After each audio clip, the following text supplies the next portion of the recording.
Hi guys, welcome back to the channel. FPL Consult here, and today we're going to take a look at a Gameweek 29 free hit draft. Now, free hit in Gameweek 29 is very popular. A lot of us are planning to use our free hit, and thereafter in Gameweek 35, wildcard to set up for the bench boost in 37. So this is a very popular strategy, so hopefully this video will help you guys to kind of nail your Gameweek 29 free hit and maximize the chip as much as possible. So we're going to start off by looking at some teams to target, followed by some players to target, and then look at the draft at the end of the video. So hopefully you enjoy this one, and if you do, please drop a like and also subscribe as well if you are new around here. So for Game Week 29 in this video, the way we're going to do it is we're going to analyze the teams in particular, and before we get into this graphic here, I just want to mention as a caveat that I'm recording this just after the Game Week 28 deadline has passed. So none of the Game Week 28 games have been played yet, so it is very early, but I thought I'd just record an early video so that it will come out as soon as the last game for Saturday has ended, so that you guys can have a look at an early draft and set your teams up before any price changes happens. But I don't think it'll affect too much, but either ways you can set up with this team first and then tweak some players here and there as the week goes along. Right, so we'll start off with some teams to target here, and we're going to take a look at the win percentages, followed by the clean sheet odds, as well as the over 2 goals odds. So in terms of these 8 teams which have fixtures in Game Week 28, so there's Brentford, Tottenham, Villa, Forest, Luton, West Ham, Fulham and Burnley. These 8 teams have fixtures, and the favourites are pretty obvious here. So Brentford will play Burnley. They are the massive favourites, 50% odds to win their game, followed by Tottenham at 48% to win Fulham, and thereafter Villa with 44% to win West Ham as well. So as for the Nottingham Forest and Luton game, it's slightly predicted to be more tight among these two teams. Nottingham Forest having a 39% chance to win that, and Luton only having 1% shy of that, 38%. So it'll be quite a close game, at least based on what the bookies predict. And in terms of clean sheet odds as well, it's not very clear to see that one team has a massive chance of getting a clean sheet. So to put all these numbers in perspective when looking at the clean sheet odds here, generally, when we see a team, for example, like Manchester City or Arsenal play a team like Sheffield United, we can see the clean sheet odds go as high as 52%. So then I would say that clean sheet is pretty much locked in or pretty much secure. But when you look at the clean sheet odds for Game Week 29 and you look at the teams, Brentford, Tottenham, Villa and Forest, right? These are the teams with the slightly higher percentages, or maybe Brentford, Tottenham and Forest, which are highlighted in green here. So they are the ones with the slightly higher percentages, but again, it's not too far away from all the other teams as well. Like Villa is only at 25, Luton also at 25. So in general, what I sense from the bookies' predictions in Game Week 29 is that clean sheets are very, very hard to predict, and basically only 6% separates a team like Luton versus a team like Brentford, let's say, in terms of getting a clean sheet. So the way I would position my team, right, or how I interpret this information is basically I would take it such that clean sheets are very hard to predict here, and this is pretty much what the bookies also foresee, and therefore I would focus my team on attackers. I would try to line up with 7 good attackers, which is a bit of a spoiler, but that would be how the free hit 29 draft later on would look like. 7 attackers and only 3 defenders, and we'll go for 3 attacking defenders as well, so that we can kind of cover the situation where they don't get a clean sheet. There is still potential for them to get attacking returns as well, right? So there we go with the clean sheet odds. And lastly, in terms of the over 2 goals odds, this is where it gives us an indication of where we should focus our attackers on.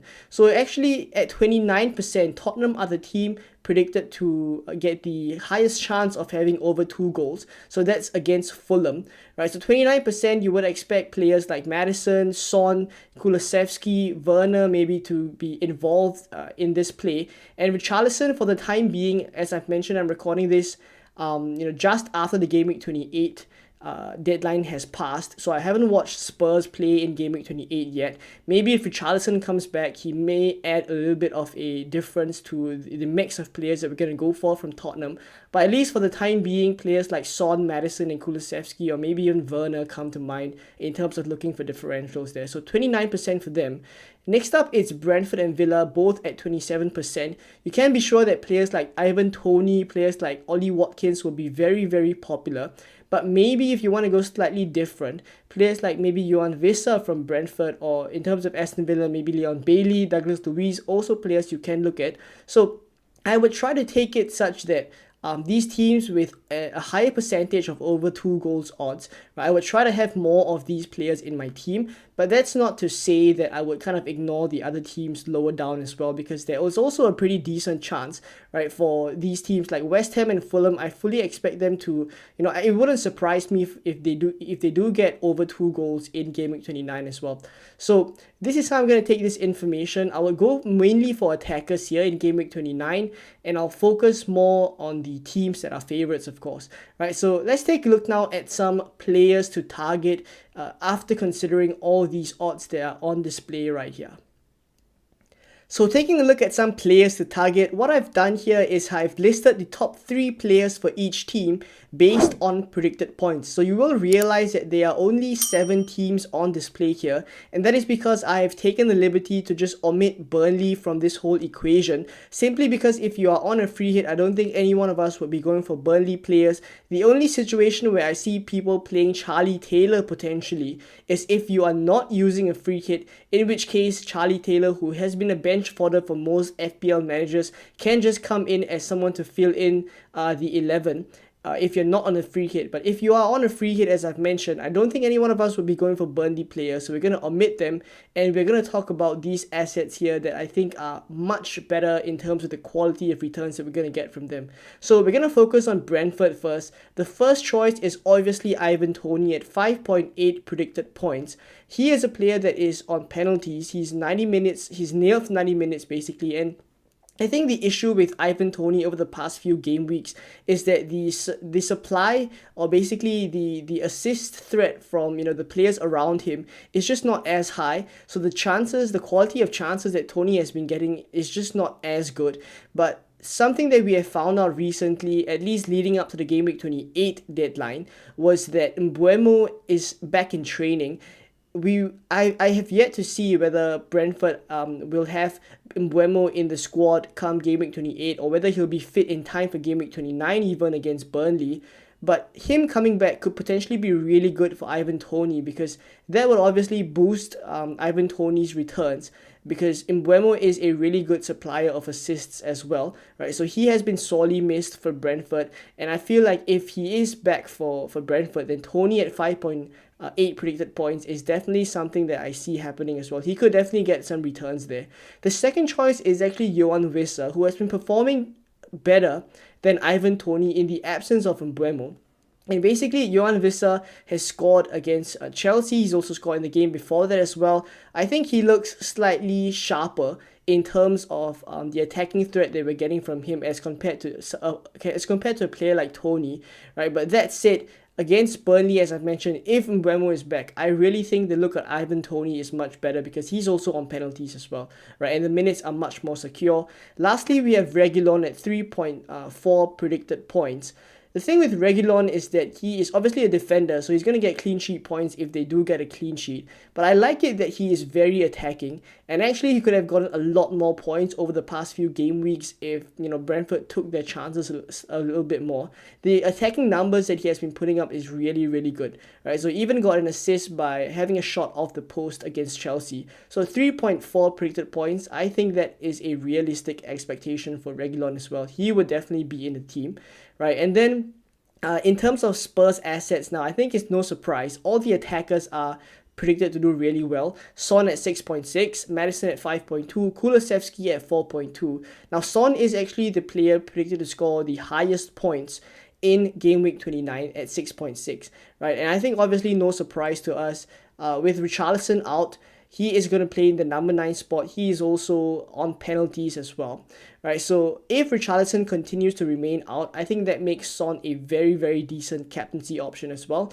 And obviously in terms of Spurs defenders, they aren't ranked as high because all the attackers are given very high predicted points for Spurs. So actually, Udogie has come up quite high in terms of the predicted points. He's actually at 4.0 predicted points. So Udogie is a defender that we can consider. Power, we don't really know whether he'll be back in time for Game Week 29. Remains to be seen, but these are the options that we can go for from Spurs. As for Aston Villa, it's Watkins, Bailey, and Douglas Luiz. I think these are the names that come to mind very obviously when we're talking about Aston Villa players. And Watkins at 5.7 predicted points. He is the third highest player with predicted points here. So definitely going to have him in the team. The only issue with him that kind of makes him a little bit less of a captaincy option. I'm sure some people would still be keen on captaining him. But the thing with him is he's not on penalties, right? But even so, he's been proving a lot of us wrong, and he's just been hauling for fun right now. So I wouldn't advise against captaining him. I can see why some people would be tempted by that as well. And then there's Bailey at 4.6 predicted points and Douglas Luiz at 4.3 predicted points. For Nottingham Forest, I think this is where we can go slightly different here.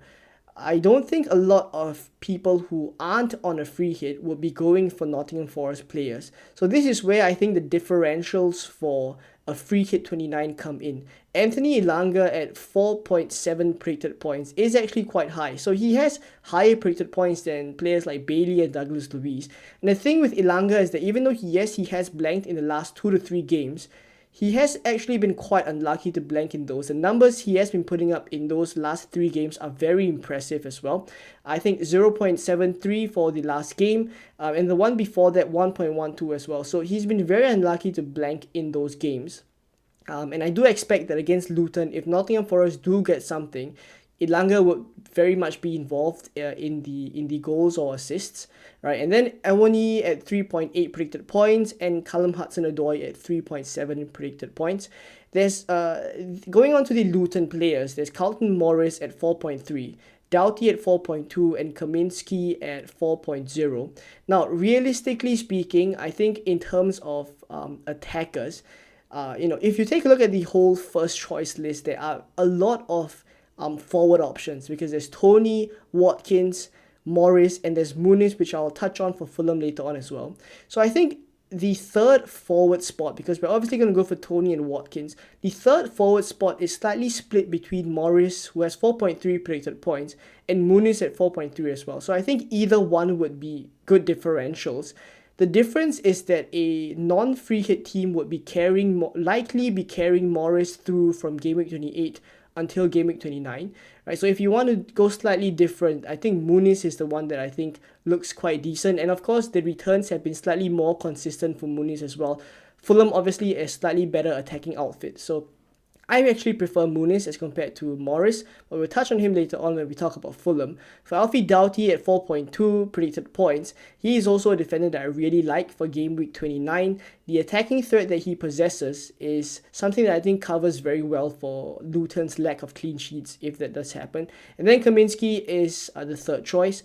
For West Ham assets, it's Bowen, James Ward-Prowse, and Kudus, but they are of course playing Aston Villa. So I really would only invest in one West Ham asset, and I think it has to be Bowen with the form that he's in. And 5.4 predicted points actually only puts him the fourth highest out of all the other players. So I think Bowen is pretty much one of the core players of a Game Week 29 free hit as well. And then as I've mentioned just now for Fulham, Muniz, Willian and Iwobi are all mega differentials for a Game Week 29 free hit team. The reason I like Muniz the best is not only because he has the highest predicted points out of all these other Fulham assets, he is the one that to me passes the eye test very, very well. I think he looks very sharp as a forward and he's just very agile in the box. He just looks as if he is always able to get a yard on the defender and just pull off a shot. Looks very, very clinical as well in the past few games that I've watched him. So one asset that I think would do very, very well in Game Week 29 if Fulham were to score, and with the form that they're on right now, I don't put it past them to score a couple of goals against Spurs, because Spurs also just have not been watertight in defense as well. They have conceded quite a couple of sloppy goals of late. So if anyone is to capitalize on that, I think Muniz is the one. Right, so there we go in terms of all these players to target. I think one way that I would like to see or I would like to use this list is basically take a look at all the first choice options for all the players that I've listed here. So in that whole list of first choice players, I would try to have all of these players in the team, right? And then obviously when it comes to a forward spot where we can only have 3 forwards, as I've mentioned, Tony, Watkins, Morris, and Muniz, we would have to choose one between Morris and Muniz. So let's now take a look at a Gameweek 29 free hit team that I've put together as a first draft. If I do have to make a couple of changes to this draft based on the Gameweek 28 results, maybe some players get injured, etc., I'm sure you can make your own changes, but I can upload an updated draft along the way as we get closer to the Gameweek 29 deadline. But for now, let's take a look at my first draft for a Gameweek 29 free hit. So finally, here is the Gameweek 29 free hit draft that I've put together as a first draft. Of course, if some players get injured along the way during the Gameweek 28 games, then do make your changes and obviously don't include them in the Gameweek 29 free hit. Right, but for now, this is the team that I have in a 3-4-3 formation. The team value is 91.3. It's really, really cheap. Everyone can afford this team. And that's because Erling Haaland is not in this team. Mo Salah is not in this team. Kevin De Bruyne is not in this team. The most expensive player is Son Heung-min. Right, so everyone should be able to get to this draft. And I've gone with Flecken in goal here because obviously we saw in the previous section where Brentford have the highest chance of keeping a clean sheet against Burnley. There's 31% chance of a clean sheet. So that's also why we've gone for a double up of the Brentford defense here. And Reguilon, he's a player that not only can get clean sheet points, but his attacking threat, as we mentioned just now, is really, really good. I think if he does get an attacking return against Burnley, he would be in for a double-digit haul. And generally, this is the same kind of thought process with Udogie and Doughty as well. Both very attacking for their respective teams. If they do get a return, definitely a double-digit haul in there. For Udogie, I just like the look of the way he pops up in and around the box during the attacking phase of play for Spurs. So we've seen in quite a number of games already this season that he pops up in, as high up as a second striker almost, right, to the Spurs striker. So I think the way that he, inverts into the midfield and just pushes forward, I think he's a player that can potentially get an attacking return in pretty much any game that he plays as well. So if he does get an attacking return, I would like the look of the points that would come from him. And thereafter, there's Doughty as well. Plays Nottingham Forest at home. The thing with Doughty is that I don't think a clean sheet is very likely for him. Right, but he obviously, I think, it's a situation with him where I have Elanga in the midfield here as well. I'll touch on him in a bit, but if Elanga doesn't get a return and let's say Nottingham Forest doesn't score, Doughty not only gets a clean sheet, but we know that the number of chances he creates for Luton, he's very good for bonus. So if he does get an attacking return, he is very, very good for bonus points. Similar to the trend with, let's say, a player like Douglas Luiz or Pascal Gross that we've seen. Right, so Doughty, a player that I would have in my defense for a free hit draft. In midfield, it's Bowen, Elanga, Maddison, and Son. Son has the captaincy right now. Again, as I've mentioned, he's on penalties, he's nailed. If he does start in the centre forward position, if Richarlison is still out against Fulham, which is the prediction for now, then I think he is the best captaincy shout. 6.6 predicted points for him that we saw just now, so he's in the team for sure and has the captaincy armband. Maddison, of course, on majority of the set pieces for Spurs. The attacking threat as well as the assist threat from him is obviously very, very good and obviously very capable of getting a goal from open play or set pieces. Just a very good flair player for Spurs. So we'll take our chances here with Fulham away. For Anthony Elanga with Luton away, this is the differential in the draft that we're going to go for alongside Muniz, which we'll touch on later. But Anthony Elanga, very, very low owned, and if again Nottingham Forest do get something against Luton, I think Ilanga is a player that would be very, very involved in it, right? And then for Bowen, this is to cover the West Ham threat, where in the event that, let's say, West Ham pull off a win against Aston Villa, a shock win, I think Bowen is the player that we would expect would get some returns as well, right? So Bowen in the team. Up front, it's Watkins, no surprise there. Tony, also no surprise, he has the vice captaincy armband. And then the differential from Fulham that we're going to go for here, Muniz, who has Tottenham at home. So when you take a look at this starting 11, before we go to the bench, you take a look at this 11, there are a core number of players that we have to cover the holes that could potentially come from these high quality assets. So players like Watkins, Son, Bowen, Tony, Udogi even. I think these are players capable of double-digit hauls. So we have to form this core structure. And thereafter, the differentials that we have here are two main differentials in Ilanga and Muniz. So obviously, this is just a reference. If you are intending to build your free hit team for Gameweek 29 in a slightly different fashion, I think I would kind of use a similar trend where I'm going to have a core set of players that I won't compromise on. I would definitely have in the team, and then just play around with maybe one or two differentials to try and get ahead of the curve in terms of those assets. So there we go with this starting 11. On the bench, and obviously, in terms of a free hit draft, you would rarely have to use your bench because you can literally pick and choose your 11. But this is really in the case where someone gets injured in your starting 11 and you need an auto sub, right? So for keeper, I've gone for Sells, who has Luton away. Now, obviously, Nottingham Forest, as we saw in the previous section, are the ones with a grey highlight in terms of their clean sheet odds, right? So they are also having a decent chance of keeping a clean sheet against Luton. So he's just the backup keeper for Flecken that I've gone for here. And then in midfield as a bench option, I have Mohamed Kudus, obviously a very, very good attacking player against Aston Villa. So again, I do predict that Aston Villa would win that game, but Kudus can be very involved when West Ham go on the attack. And if in the event that, let's say, someone gets injured in our midfield here, or even in the forward positions, Kudus as an auto sub, I wouldn't mind it at all. And then for the last two defenders on the bench, it's Konza and Matty Cash, just to cover the Aston Villa defense. But again, both of them don't present as high of an attacking threat. Or Matty Cash used to present a high attacking threat, but the minutes with him is very, very unsafe at the moment. He's a dangerous asset to own because there are permutations where Aston Villa could line up without Matty Cash totally, right? So I just have him here as a bench option here. So Konza and Matty Cash on the bench. Hopefully they don't have to come on for any of the attackers, any of the defenders that we have in this draft, because all of the defenders that we have in this draft have much better attacking threat than these two defenders. So there we go with the Gameweek 29 free hit draft. Let me know what you guys think. If you are on a free hit for Gameweek 29, what are the differences with your draft in mind that I've put together, and who are you captaining? Because you can, of course, go quite different in terms of the captaincy for Gameweek 29. You could go for Tony, Watkins, Son. If you want to go a little bit differential, you could maybe even bomb a Muniz captaincy as well. Who knows, right? But let me know what you guys are doing with your team. If you're on a free hit, down below in the comments, and I'll try to get to all of your questions as well. If not, hopefully this video was helpful for you guys, and I will catch you guys in more Gameweek 29 content that is to come soon into the week leading up to Gameweek 29.